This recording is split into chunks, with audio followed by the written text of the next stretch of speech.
মুস্তাফিজুর রহমানের দুবাই ক্যাপিটালসের কাছে পাত্তাই পেল না তাসকিন আহমেদের শারজা ওয়ারিয়র্স। মুস্তাফিজরা জয় পেল ৬৩ রানের। তবে বল হাতে উজ্জ্বল ছিল বাংলাদেশের এই দুই তারকা।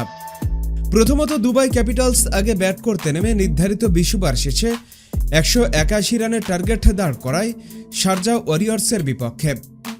এদিন দুবাই ক্যাপিটালসের ৩টা উইকেট শিকার করে নেন তাসকিন আহমেদ। এদিকে দুবাই ক্যাপিটালসের দেওয়া এই টার্গেটের বিপক্ষে ব্যাট করতে নেমে শারজা ওয়ারিয়র্স মাত্র ১৭ ওভারে ১১৭ রানে অল আউট হয়ে যায়। আর মুস্তাফিজুর রহমান এদিন মাত্র ২ ওভারে ১৩ রান খরচ করে ২টা উইকেট শিকার করেন।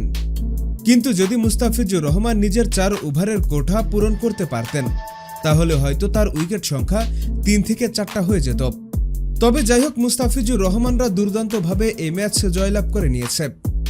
পাশাপাশি মুস্তাফিজুর রহমান এবং তাসকিন আহমেদ, বাংলাদেশের এই দুই তারকা দুর্দান্তভাবে পারফরমেন্স করে দেখালো।